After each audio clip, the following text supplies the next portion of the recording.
Good evening, everyone. I am Tracy Diamond, the Adult Services Coordinator at the Enoch Pratt Free Library. And thank you for joining us for tonight's special event, The Art of Reading, featuring Barbara Bourland. We're thrilled to have so many writers, artists, and supporters of literature in the audience.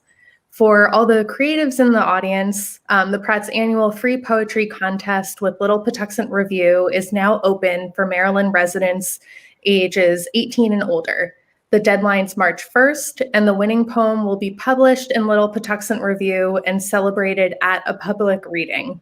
So we'd love to read your writing. Please submit your work or share with another creative friend.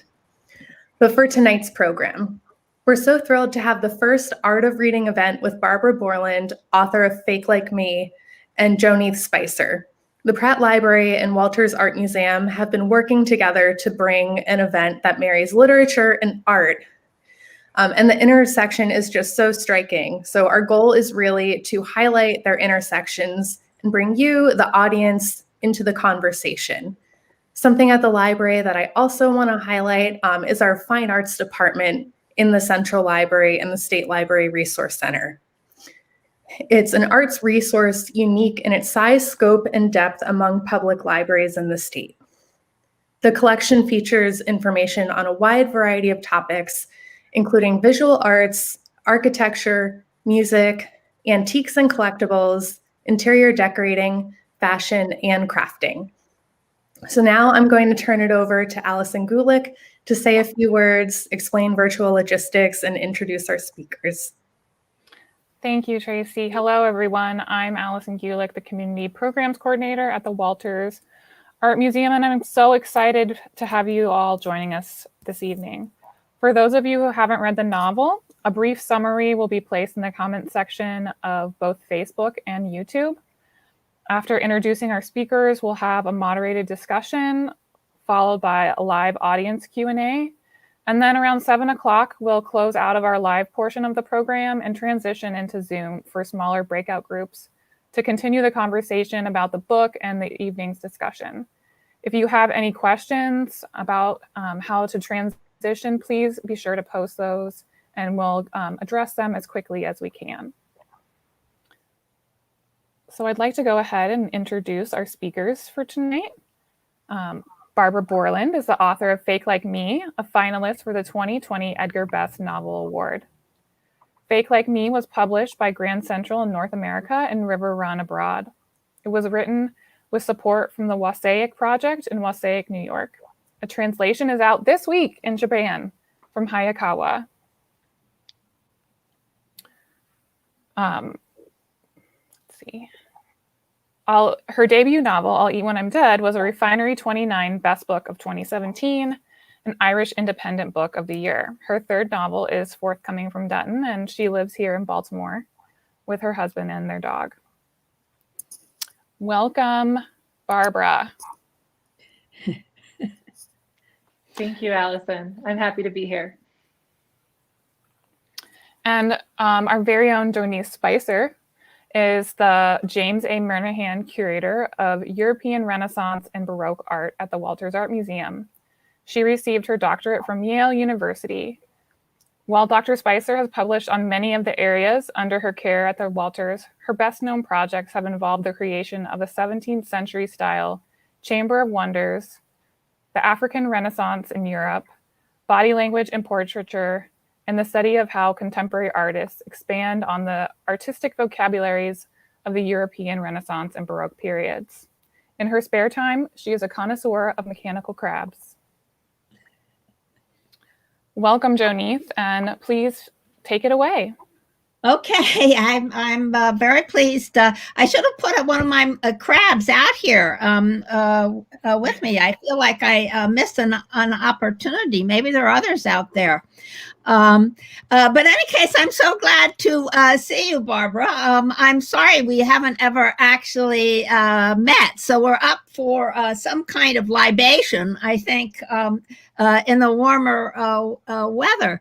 But I'm wondering, before we get started on this really intriguing work that offers so many points of contact with with what I do and with other people in art history do. But I'm wondering, before we started, if you'd be kind enough, just in a few words, for people who are not so keen on looking away from you, to look into the notes there, just to tell us briefly the arc of the story. Absolutely. Fake Like Me is a very light, it's lightly a mystery. It's not a light book. It's the story of a painter who, as a young person, meets a group of older artists that she looks up to for the rest of her adulthood. And when she's in her mid-30s, she's about to get her first really big show. It's a blue chip show. It really means a lot. And her loft burns to the ground. And so she's faced with a problem that I think is quite relatable to a lot of people from my generation. She has a big opportunity, and she knows that if she tells the truth to her gallerist that her paintings are gone, that she's going to blow it, that they're going to cancel the show. So she finds her way into the privately owned property of these artists that she's looked up to for so long. They go by the moniker Pine City. And she works there for 3 months to try to remake these very, very large paintings, and to try to get them in on time. And so that's the fundamental tension of the book. It's the process of her working through. And there's a mystery woven into it. One of the artists has died, and she's very curious about what has happened to her, and feels a real kinship with her. And yeah. So I'm glad you're not sort of giving away the No, I won't give away any more than that. No, don't leave that for other people. They'll be very, very intrigued. But one of the things, I think I have to start, I feel obliged to start with your title. This question of what constitutes fake. I think many people have had reason to think about, and in the last months, this question of whether something is fake news and what actually does fake, mean. And just as a general principle, I mean, you think of it as something that has been constructed that is not what it appears to be in some ways, or is misleading as to its real nature. Do you what prompted you to select this? I mean, it's very timely today on a serious note, to think about that sort of issues, but it also can have its amusing side. In the museum business, of course, you put a fake in front of someone's eyes, and it's like a red flag. We are very wary of anything that might be construed as not what it appears to be. But of course, for a novelist, that's quite something different, because often you're dealing with, dealing with just that sort of issue. So what prompted you here? Yeah, the tie-in with the phrase fake news was utterly unintentional. Mm-hmm. And it is not necessarily about fraudulence in the same wildly deliberate sense. Yes. And I think, for myself and as a writer, and for a lot of artists, the question of what is original and what is authentic is kind of a murky one, because everything that you use is either made by someone else or generated by someone else. The words that I use are obviously languages generated over thousands of years. All of the references that we make don't necessarily belong to us. They belong to something else. The computer that I use, I don't make my computer. I suppose I could get out there and try to mine graphite and make my own pencils if I truly wanted to have an authentic manufacturing process. I think that's pretty difficult. And for artists, I think that's even bigger, because a lot of artists don't necessarily manufacture their own materials. It is certainly more and more in vogue and more possible to make your own ink or make your own dyes. But for the most part, you're really working with a lot of things that came before you. And for the history of art, certainly with the period that you focus on, the question of the studio is a really big one. You have an artist's name that's on a work from an atelier or a studio, but that doesn't necessarily mean that's the only person who worked on it. And yet the question of originality the idea of being an original creator, I think certainly for my generation is it's something that's pushed on us as being really meaningful. And whether that's you know, kind of the deliberate consequences of living in a world that's so individualized, or the problem of everyone having to build their own brand, it's sort of it's challenging to define yourself as being original. And the title of the book is taken from a line in the book. And there is fraudulence in the book, but certainly none of it is as insidiously deliberate as the political fabrication that you're referring to. Yes. Exactly. Though some of it is deliberate, but it's not malicious. Yes, and it's not just in your book. It's very intriguing how you the reader slowly learns what the kind of web of fronts are, of facades.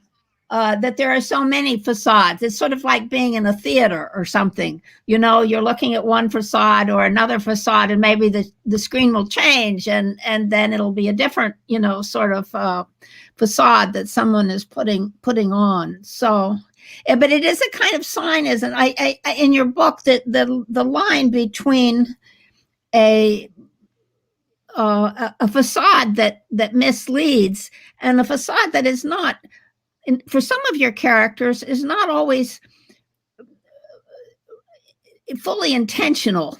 I think, you know, on a personal level, they don't want to be misleading. You know, they are professionally misleading, but it's a very interesting how you do that with people's personal relationships, that they want to be authentic. Thank you. That is the benefit of writing. This book is written in the first person. Yeah. And so the perception of the narrator is the perception that we're stuck with. And she's only got the information that she can absorb. And that doesn't necessarily mean it's the same information that you or I would absorb. In this book, the structure of it is very, very lightly based on a novel called Rebecca, which was written by Daphne du Maurier. It came out in 1940, and it's a great Hitchcock movie. And it's about a young woman who meets an older man, and she marries him after a whirlwind week, and then is taken back to his home, his very large estate. And she spends the rest of the novel utterly obsessed with his first wife and finding out what happened to her. And she is so insecure. She is so insecure that she cannot see the forest for the trees. And it is such a neat trick. And it's a trick that I can never, ever, ever use again in another book. But we start in our narrator's shoes, and we can only know what she knows. And so her understanding of other people is shaped by her maturity, her change as she grows and changes. But I like your book so much better than Rebecca. I have to say, I always wanted to say to her, "Come on, sweetie, get with it. You know, you can't be that blind." But so I like yours much better. You can. Oh, thank you. That's a big compliment. Certainly, the ending is better. I will say, I truly believe the ending of Rebecca to be one of the all-time worst endings of any novel. Ever. It is so misogynistic. It's crazy. Yes, exactly. Forget Rebecca. But we all start someplace, and so, if some degree you were starting, you know, with Rebecca and pushing away from it, as well as being attracted by some details, that really reminds me of how, you know, there's always a question. You have to start a novel someplace, and for me, I have to spend a great deal of time writing. I have to start someplace, and since some of our audience today is made up of people who spend more time looking at paintings maybe than thinking about the arc of a narrative in a novel. I just want to address that just a little bit to show the difference. Could I have Balthazar, please, just for a moment, to have my friend on the screen? No, Balthazar, not us.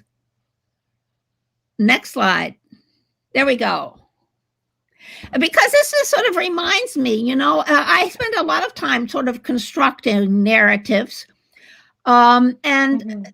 that for an art historian, especially for a curator, I often start much like a detective. I don't start with a dead body, but I start with a work of art, and then you're left with the question: okay, what's the backstory? Who was the last person to see this painting alive? Sort of thing. And this painting we recently acquired that on the surface seems to be clearly the depiction of one of the three kings, which in the Christian story came to from afar to worship the Christ child, and one of them was an African. But this painting is a portrait, for sure. And not just a study of somebody as a model, but actually a portrait. So who is he? What's his story? Why would he have commissioned this work? And where was he when he commissioned it? And what happened to him otherwise? So, for me, this is our aim is not to create an imaginary story, but after all, to use our imagination to create a true story. But you have to use sometimes your imagination in order to try to figure out, well, how would you get to this? What might be the issues? What might have happened? And what happens afterwards? Is the painting the end? Or is it, where in the arc is it? What does it represent? So I find this really intriguing to think about different ways of starting in a project. So maybe we don't need Balthazar now. Can we have back just to us? And so I can ask Barbara then, where do you start? Well, so as you point out, your role, you work as a detective. You work in the very traditional boundaries of the standard detective story. You are a person with a desire to find an answer and nothing in your way. You've got history in your way, but there's nothing in your life that's in your way. It's your actual role. And I absolutely love mysteries. I really do. And I really enjoy, with both of my books and also with the one that I'm finishing up now, I personally really like to play with the structures of the mystery because I've read so many of them. And when you've got a straight up detective, there's the detective is going to solve the mystery. And there's only sort of so many ways that can go. And in Fake Like Me, she really is an accidental detective. She's drawn to resolving the mystery that's in front of her out of absolutely prurient curiosity. And it is not to her benefit to do so. It is not a great way for her to spend her time. She should be working on her painting. She shouldn't be getting involved in other people's lives. She shouldn't be rooting around in what happens to them, but she absolutely cannot help herself. And I think that, when as a fan of the genre and now an author, sort of within the genre, I can't help but play around with it. Writers we are all of us imaginative. That is the absolute baseline thing that is true of every single writer. We can't help but with every story think of a variety of ways of not only how the plot could progress, but how do you encase it? Because reading should be a joy. You should be just pulled into something, and you should absolutely love to be pulled down the river of whatever that story is. And I think the push-pull of it in this book worked to great effect. But it's also, when talking about art, she's an artist, and so we get to live art through her eyes. As you well know, when you are writing about an artwork, you are doing a lot of compositional description. You're saying he's standing this way, he's holding this thing, he has this look in his eyes, his clothing reflects this, the paint used is maybe from this era. There's all this kind of factual information, and that's really wonderful for historians. But for the imagination, it's not always that meaningful. Like if I were to tell you that I went to a dinner party and we all saw a painting of a horse and it was so exquisite and no one could stop staring at it, like, you'd believe me, but you wouldn't be like, I want to see it, probably. But if I told you that I went to a dinner party and there was a painting on the wall that was like 2 inches thick of beeswax and it had just these globs falling off of it and it was really murky, and it sort of had this haze about it and we couldn't stop touching it, then I think you really get going. And so the technique that I used in this book to talk about artwork is really to dwell in the materials. And that is hopefully something that relates to, I think, most people who work in fine art, because there is such joy in working with materials. There's such kind of despair in trying to make it into something that other people can see. But in the act of making, you are really so happily involved. And so this book works with texture and with color and with shape, Yes. in a way that is not meant to be literal or compositional.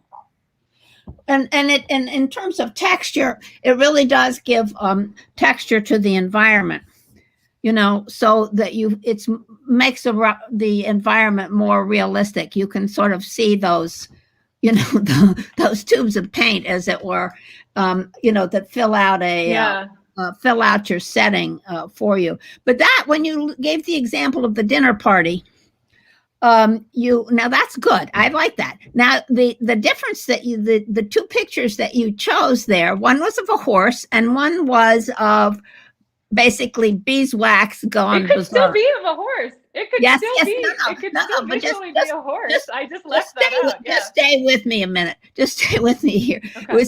So you have a pile of interesting beeswax, and then you have the one where you see a horse rather than the beeswax, as in the second one, which brings me to, for me as an early modernist, the fascinating subject of the subject. And to tell the truth, often I look at contemporary art and I say, is that, if the artist is really expressing themselves, I don't know how interested I am in them, because I'm not getting anything, So that the subject, I have to admit fully and freely, subjects speak to me.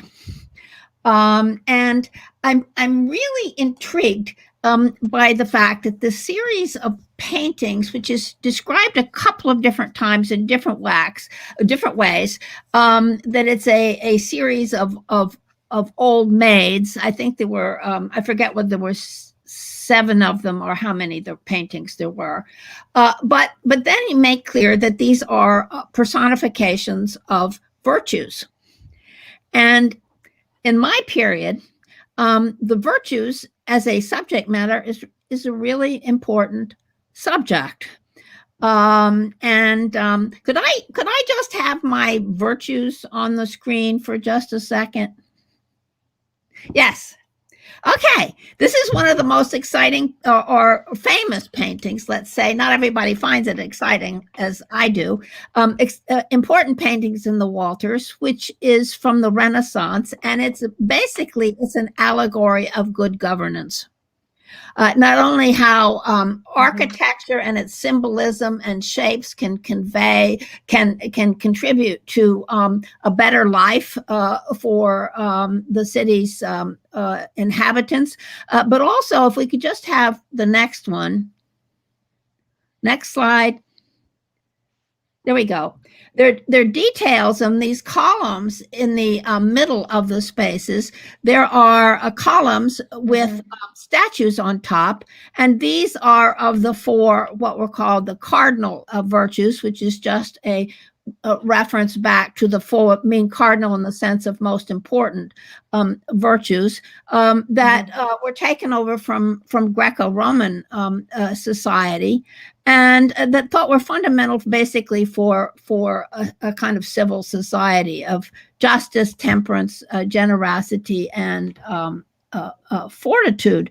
And people then took this very, very seriously, that virtue was something one should really be able to talk about, and that these were very positive things. You couldn't always achieve that, but it was something to always keep in mind, and they're always depicted as very attractive the personifications as a very attractive young women carrying various objects that help tell you which of the virtues they are. Could we just go back to us again now that people have had a glimpse of that? Yeah, there we go. And so the thing is, it's very interesting then when you have this whole issue of misrepresentation in your book, and our narrator, who is unnamed, who has this feeling about herself, which turns out that it's not her, but other people who are misrepresenting.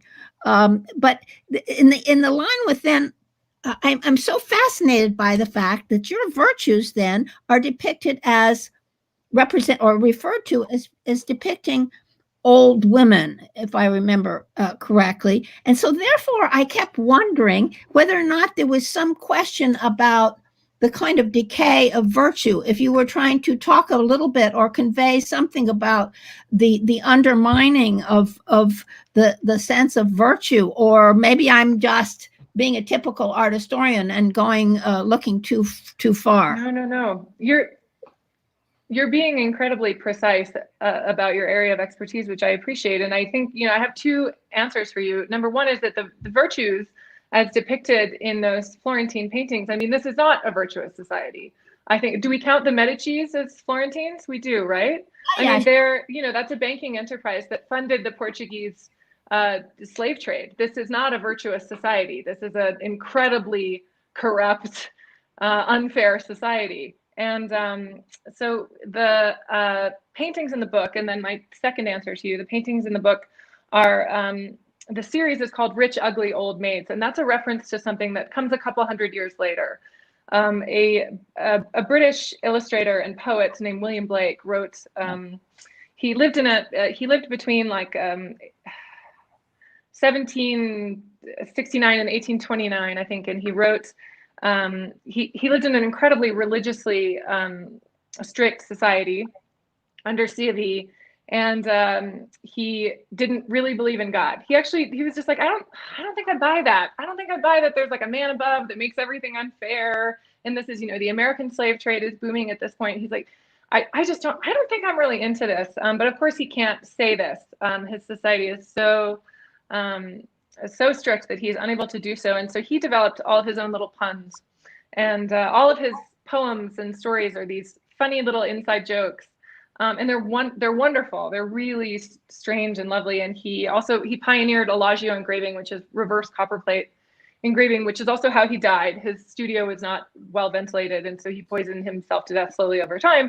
But at any point in close to the end of the 18th century, it's like 1795, I think, is when he wrote something called The Marriage of Heaven and Hell, which is a story about John Milton, who he thinks of as his hero. At the time, he was unaware of a document that would come to light after Blake's death. But he believed that John Milton had written Paradise Lost because John Milton too didn't really believe in God. He didn't really believe in this unjust deity. And so he writes this short story about John Milton going down to hell and meeting Satan and becoming friends with Satan, and discovering that there's all these walls in hell that are covered with these proverbs that take these kinds of phrases and turn them inside out. And one of them is prudence is a rich, ugly old maid courted by incapacity. And to say that these are not things that we need. These are not things that anyone wants to be. The sexism of that aside, that you're hoarding wealth and you're alone if you choose either of if you choose prudence. That it's not important to be wise as his religious society had governed wisdom to be. And so the narrator has named her paintings after this series, Rich, Ugly, Old Maids, and she is making her own kinds of puns of chastity, humility, temperance, prudence. And I actually have a little section from that I'd like to read if I can, just to give you a sense of what those words mean to her. Obedience and modesty are the other ones. But she's trying to remake these paintings that she's already made, and it's challenging for her. I think it's challenging because it's a massive financial risk. It is important to reiterate again and again that to be a successful contemporary artist is a massive financial outlay. It's very difficult to do. It's very risky. And she's making really big oil paintings, which is also really hard to do, really risky. And she's spending tens and tens and tens of thousands of dollars. And she's worried that I think for me, one of the things that defines a really good piece of art, whether it's from 1,000 years ago or from last week, is that people want to physically be near it. That's just it. That's the line for me, is that people are drawn to it. And she's trying to use the emotions that she has at hand to physically manifest something that you're going to be drawn to. And the things that those words mean to her are this. I reminded myself that I'd felt the weight of chastity once. I'd felt the forced perspective of humility, the delirium of purity, the rage of temperance, the blinding resentment of obedience, the shame of modesty, the regret of prudence. I had felt the burden of those words on my body, in my body, through my brush, and I could do it again. And that it's really not a, I didn't, it's not intended as a statement of decay, but I understand precisely why you would see it that way. It is intended as a playful reference to another playful reference. Yeah. Well, that's actually, that's very, very interesting. And people out there in television land, that's one of the reasons you want to read this book, of course, because it is full of all kinds of sort of insights drawn from all kinds of sources, which is one of the things that makes it intriguing. But I will tell you about the Walters painting. If I am correct in my theories, yes, please do. Painting, it was the commissioner would have been an anti Medici, from the anti-Medici faction.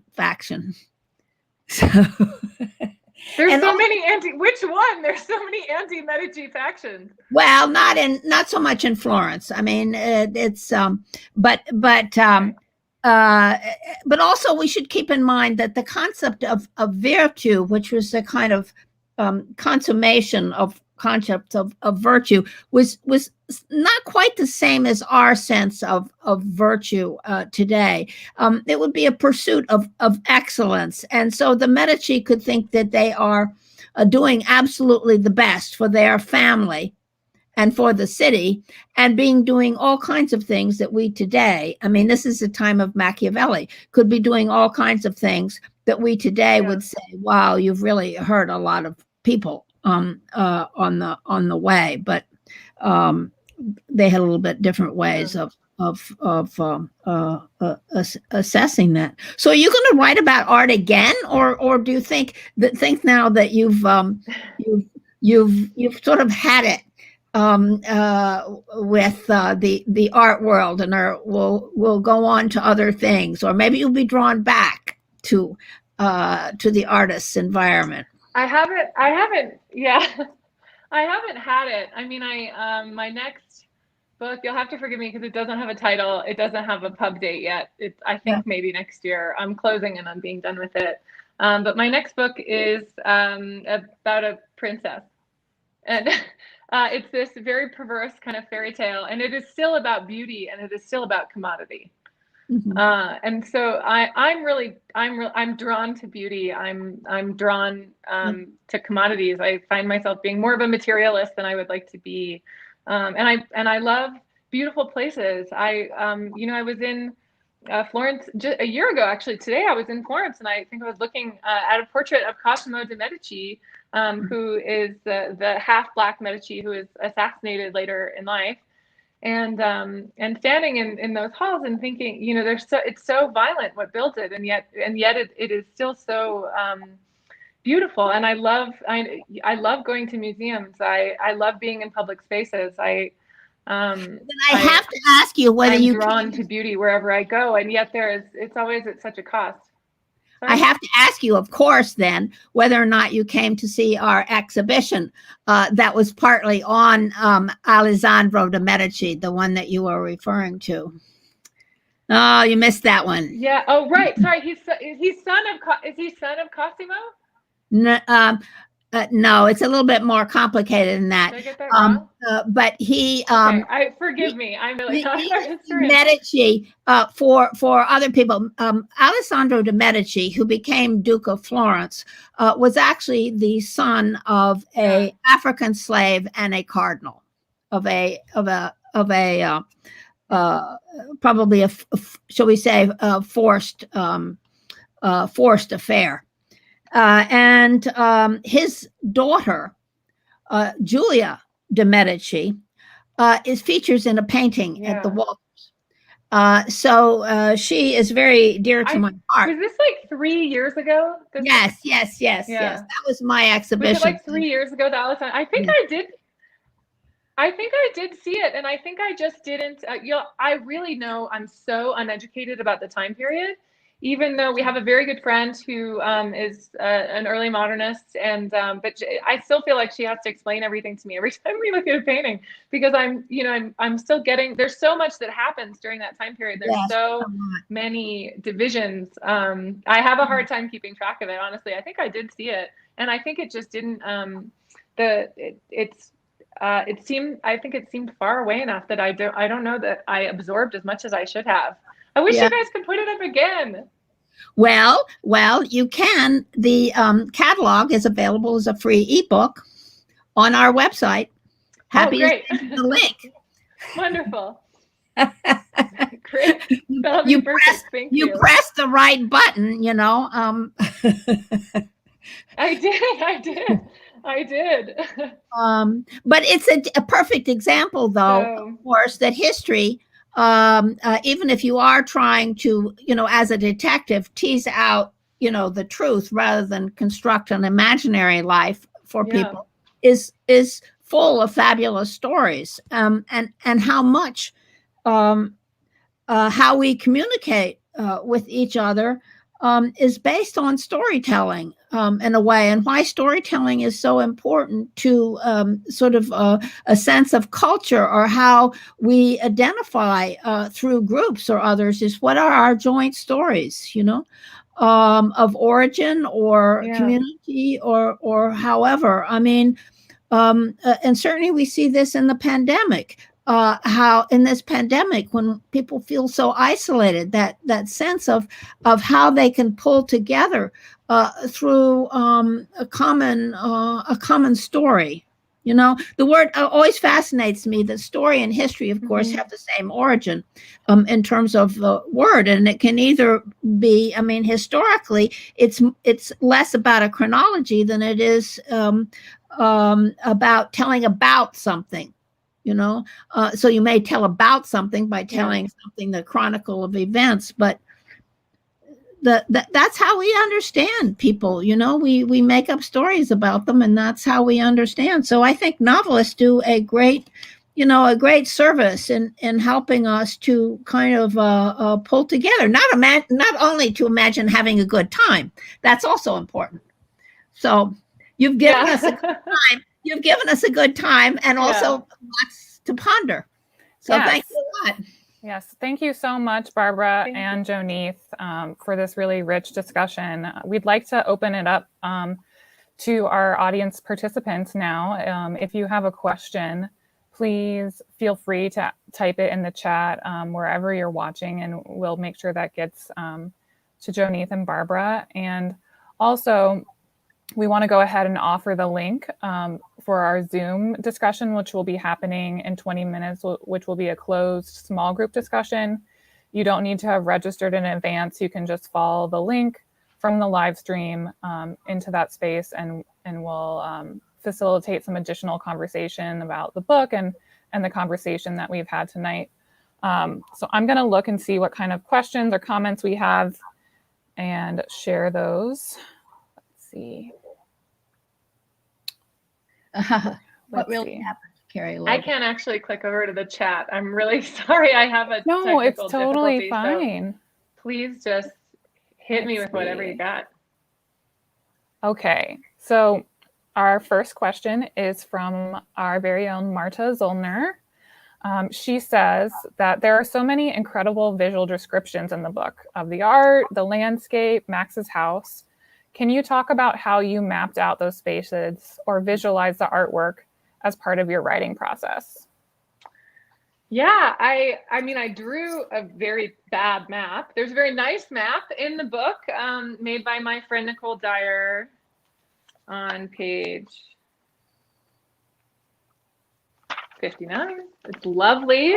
She made a beautiful rendering of Pine City and how it comes out. And yeah, I mean, it's a couple of, it's in, the space itself is inspired by one space that I think is probably going to become a boutique hotel. But I was a camp counselor in upstate New York in 2004, outside of Liberty, New York, which is where there is an abandoned hotel, Grossinger's. It was one of those big summer retreats where people would come for the whole summer, and we snuck onto the property, and it was amazing. You can find pictures of it online, and it is spectacular. And that's a very, very big hotel, almost like Mohunk Mountain House size, like really big. And there's a little motel that has one main building and then smaller outbuildings. But it's sort of the ultimate fantasy for me. And I think probably a lot of us, especially during the pandemic, we were like, I want my own summer camp. I just want to have my own summer camp where I can have my own studio and my friends can come hang out and nobody can bother me. You know, it's that thing that you feel, I think, especially in your 20s, where you feel like your friends are your family and you wouldn't hesitate to go in on buying property with them, which, you know, now I'm getting a little closer to 40. I think I probably would be less likely to do that. But yeah, and then for the artworks themselves, I can't even tell you where that comes from. It just hits you. It's so much of the process of writing for me, and I think this is true for a lot of other writers, but certainly it's true for me, is that it just comes to you. It's just like a stone in your shoe. It's just this thing that you kind of worry. It suddenly appears and you can't stop thinking about it. It's a joke you can't stop telling. It's an idea you can't stop pushing around.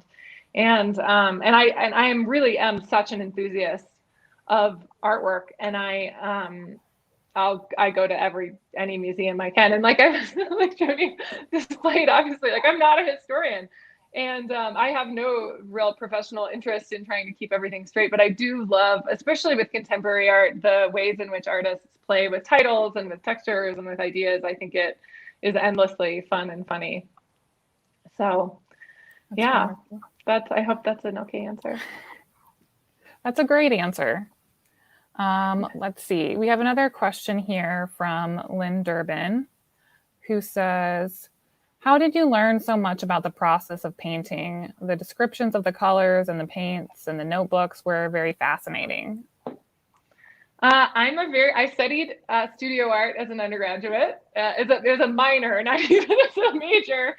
And I've kept up a practice of it in my adult life, though I feel very profoundly that my artworks are non-commercial, as in they're not for sale because no one wants to buy them. I make pottery and I draw, and I used to paint, but I'm really a very bad painter because I just don't have control over the material. And the way that the materials work in the book, I mean, it's really, you'll notice that there's kind of no specific ratios. It's pretty gooey. Like realistically, if you tried to make these in that amount of time, I think that they would crack. I don't think they would necessarily survive.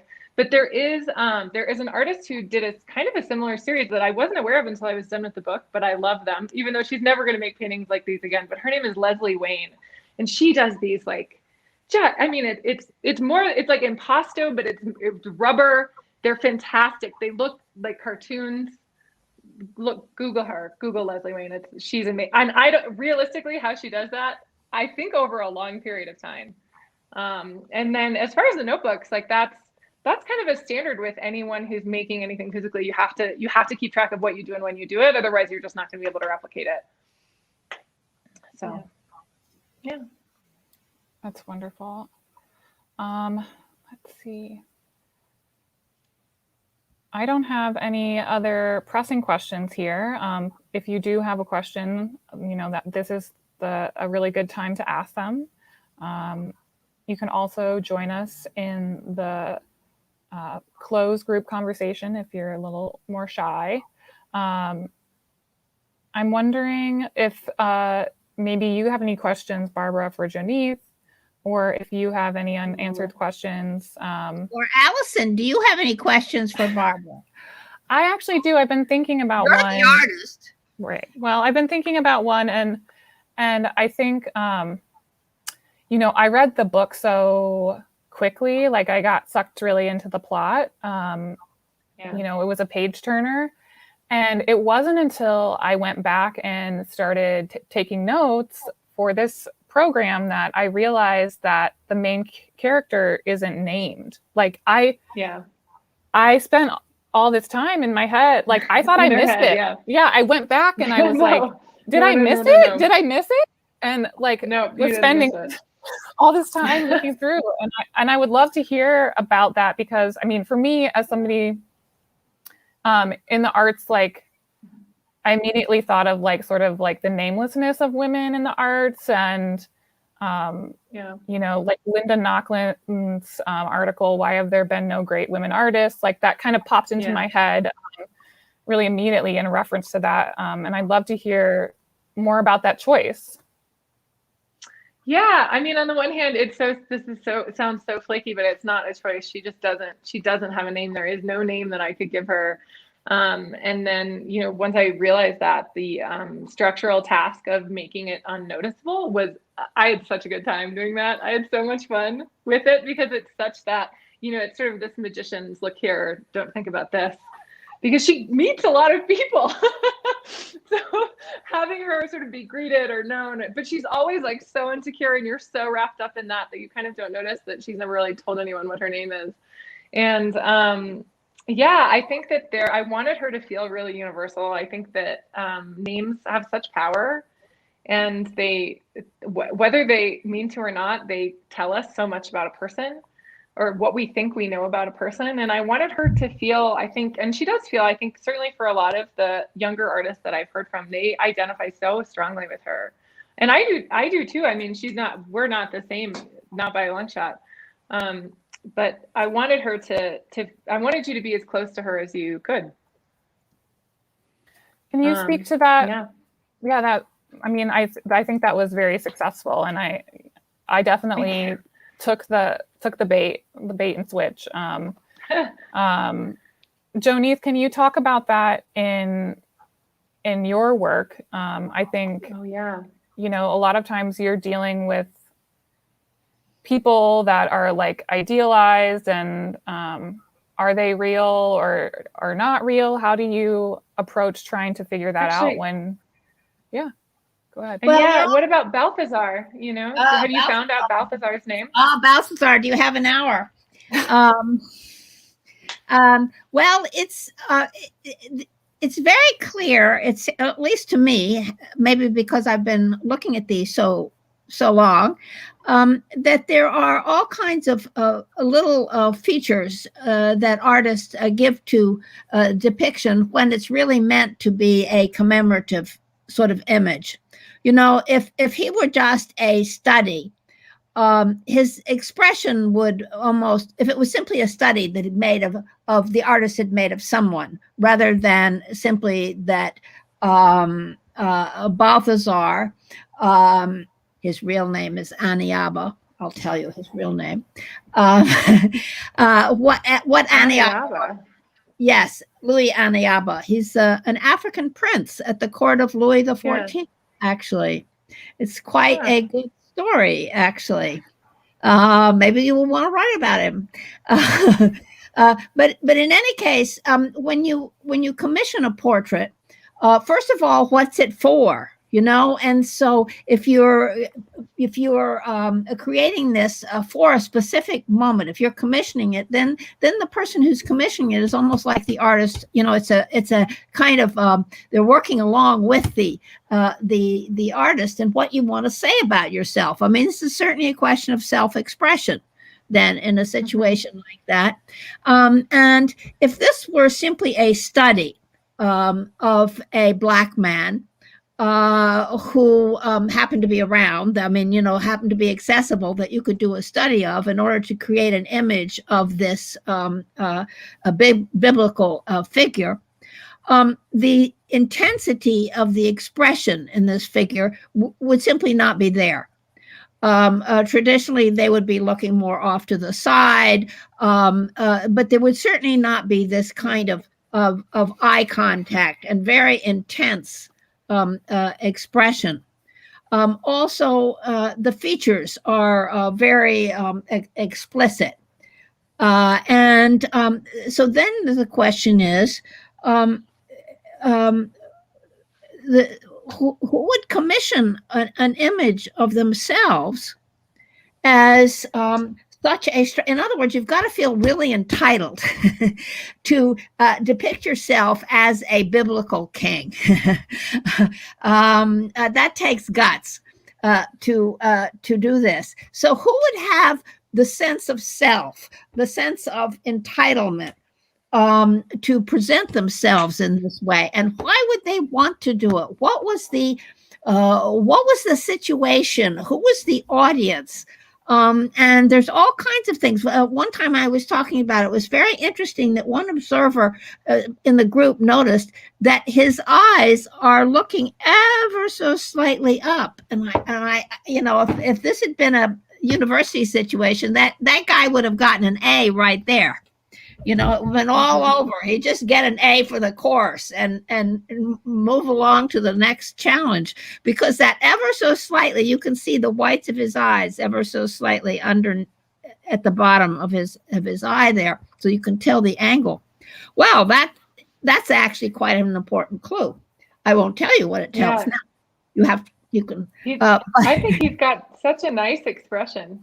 Yes, he does. He looks so personable. Yeah. Yes, because he feels loving. He feels very good about himself at this moment. And this painting is in a way a kind of distillation of his life at this period. Later, he has real ups and downs in his life. So this is a moment when he's really up. And not too long after this, he's going to face some real serious life challenges. But no, he's his baptized name was Louis Aniaba, named for Louis the 14th, who basically raised him and paid for an incredible. He was given the education of a European prince. So I won't tell you all the punchlines here. That's another day. But it's very exciting to see him in this role. And I frankly think that one of the reasons none of this was recognized in the past was that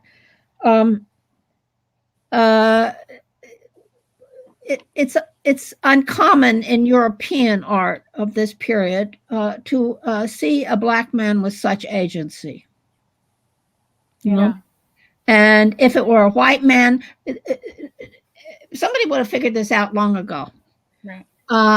But so it's very exciting, and I feel quite privileged, I have to say, to feel that I am a part of the detective squad, or though I'm the detective, teasing out the fact, basically that he won the lottery here. Right. Yeah, there's a lot. I mean, I think there's a lot about, I think something that both of your respective fields have in common is there's a lot about identity and creating identity for an audience of some kind.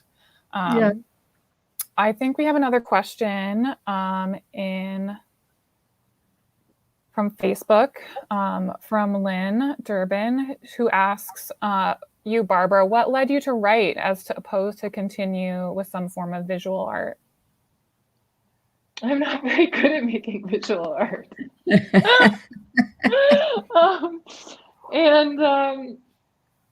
Yeah, I mean, I love making artwork, but I certainly, I go on binges. I'll be sewing for a week and then putting it down, and then I'll decide that I have to make something else and put it down. And but with writing, that has never changed. When I wrote my first book, I had an idea for it. I worked at Harpo Studios in Chicago. I was outside having my healthy cigarette break, and it was a week before I got married. I remember that, and I had an idea, and I wrote it in like my Gmail in a draft on my phone, and then I just couldn't stop thinking about it. And it wasn't until 2 years later that I really had the time to sit down and write it. That's when we moved to Baltimore in 2014. And I just thought I really think I can do this. I spent all my 20s working in media. And so you're sort of like, well, I've had enough people in charge telling me to eat shit. So I think I probably get a favor from somebody.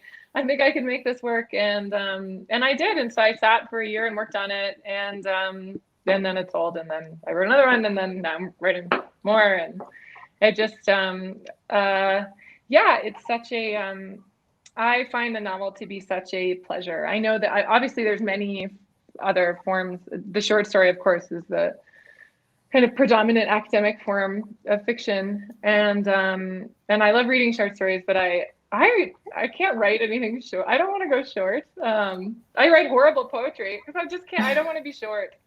Right. So yeah, and it's been such a pleasure to be able to write these books. And yeah, I mean, but that's a question. And I'll keep making work forever. But yeah, I mean, I think that's a question that another question I have for both of you as we enter our final 5 minutes in live. Is one thing that I really liked about the novel was I felt like you did a really good job of describing the physicality of work, of making artwork, which I feel like is frequently mystified in some way, or made into, sort of, these fits of manic creation, and that's definitely real and something that happens. But I think there's also a lot of just plodding along and showing up every day at the studio and working through an idea, and there's lots of failures, and I don't think that gets talked about a lot, and I feel like you did a really good job of doing that in the book, especially with her as a female character. I felt like the size of work that she was making and the comments that she got, which I might have just made up in my head, about like, is she sure she wants to make that kind of work, as a female painter? And so and it's certainly, I think that's something people say to art students. It's really hard to be a painter in Chelsea. It's really hard to do. But I think that it gets said to girls more than it gets said to boys. Right. I think that women are encouraged time and time again to be practical, to study fibers, to do jewelry, to do, sell shit on Etsy. You're not going to be Jackson Pollock. Right. You're not going to be Morris Lewis. That's not going to happen for you. But why not? Right. And I mean, I think my follow-up to that is like, what is your process like in a day-to-day? Because I mean, I think I would say I'm guilty of applying a similar sort of thought process to how an author works, like a fit of madness, and you get it out and then it's magical and you love it the first time it comes out and all the edits you're happy with. And, I'd love to hear a little bit about what that process is like for you in like a real day-to-day kind of way. I actually lead a very boring and rigorous life. I get up at the same time and I work for generally till about 2 or 3 every day. I write, I'm either drafting or I'm editing. And then I work out because I just have to work it out. And then I read and I embroider, or I do something with my hands, and make dinner, have a drink, go to bed, rinse and repeat. And in the between times, the editorial process is actually wonderful. I mean, it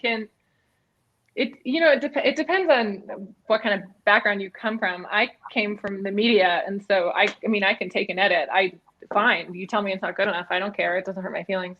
And the first time that you get to talk to your editor about a draft is really exciting because you're having this very serious conversation about something that you made up, and that's such an exquisite pleasure. And it's such a gift to have people looking out for you. It really, my editor is a gift. My copy editors are a gift. It's really, to be able to work together is really wonderful. The production staff, it's all really interesting. But it does have its own stops and starts. So, because you send something off and, publishers, there's 5 big publishers, soon to be 4. And they are very large companies and they do things in their own time. And I'm totally independent from them. I'm just paid and I have a royalty income. And so that managing that downtime is where I'm not at all rigorous, and I tend to go on what my husband calls Rumspringas, where I just get on a plane and I go to see a friend and I want to walk. I just want to walk. I just want to not be anywhere near a computer. And I want to stay up late. I want to sleep in. I want to just kind of be a mess. And I think that's when certainly like my friends who have rigorous day jobs, like doctors or lawyers, that's when they're, you know, I'll run into them in the street and they're like, what do you do today? And I'm like, I don't know, I went to the movies. And that's when it's really like, God, do you actually work? But I do work, but I have these downtimes that are not of my own making, because I'm interacting with the schedule of a much larger machine.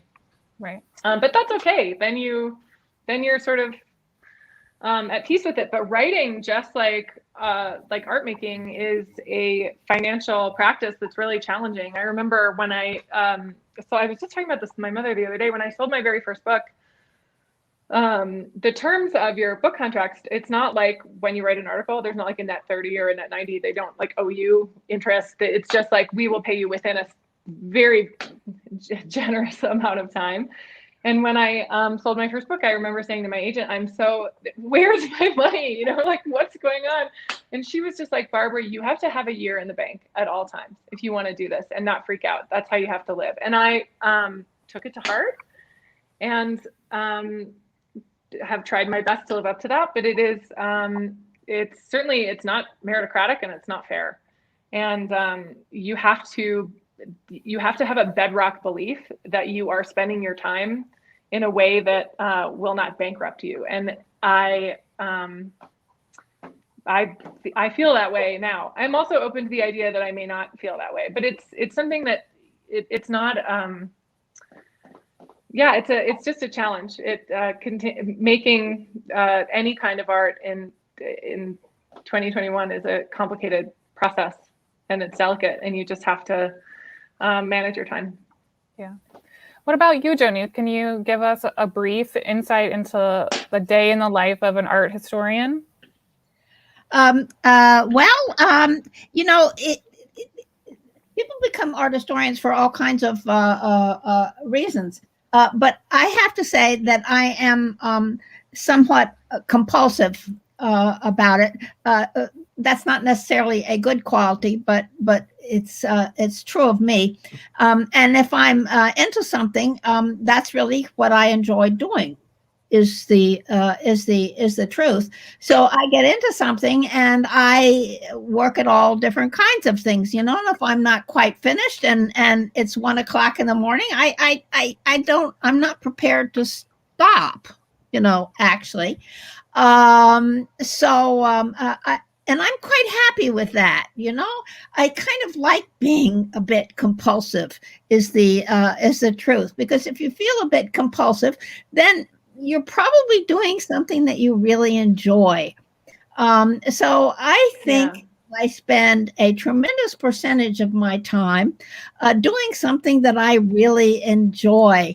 So I think that's so rare that I feel like that this is a great privilege. And I'm so happy that when I was an undergraduate, when I first went to college, I'd never been in an art museum.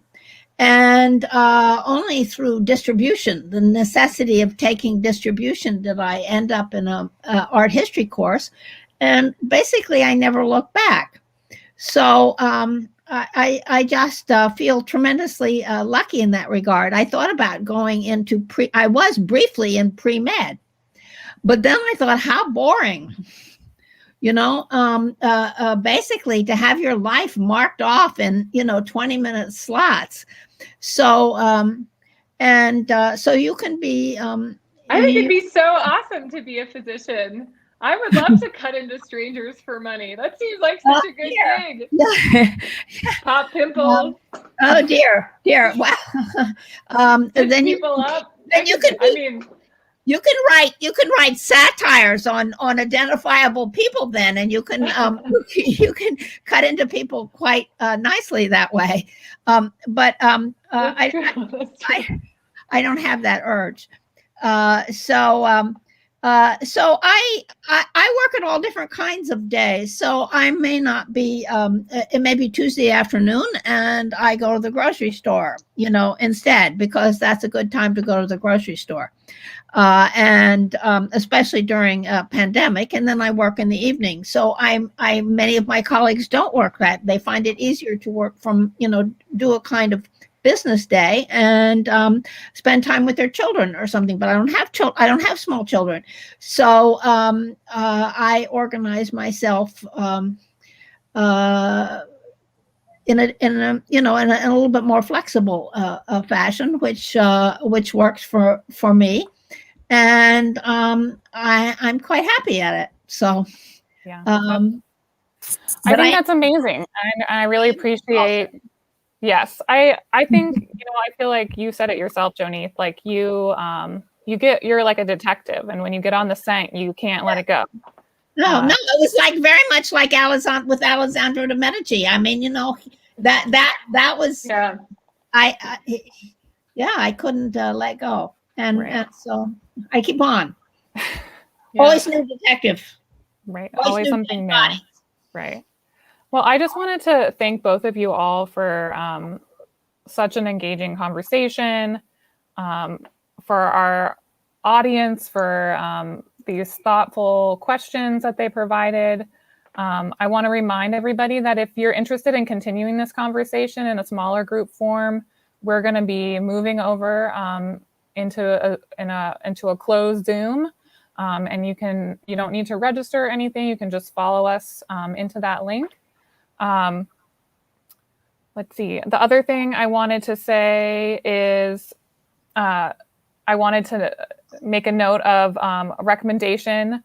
Like Barbara said, her third novel is forthcoming, and whenever the title comes to her and it's accepted and going to be published, that'll be updated on her website. So if you want to learn more about Barbara and what's going on with her life and her books, follow her.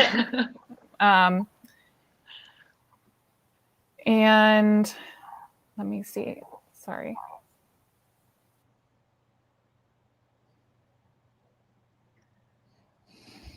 Sorry, I think there was some crossover for me from the Zoom. I wanted to mention that you had a recommendation, Barbara, that we should not deny ourselves reading Jessica Simpson's memoir, that we should indulge and take this pandemic moment to let loose. If you're interested in learning more about Barbara's work. It's really good. Yeah, I think that sounds great. Please follow her. If you're interested in learning more about programs at the Walters Art Museum or at the Pratt Library, you can follow them at their respective websites or on Instagram. Both of those handles are right here on your screen. And I just wanted to say thank you again to both of you, to our digital team and the team collaboration between the Pratt and the Walters to make this happen. And I hope you'll join us over on Zoom. And thank you so much to both of you for sharing your time and energy with us. Bye-bye. Thank you so much for having us. Joaneath, it was so nice to talk to you. I'll see you guys soon. Yeah. Bye-bye.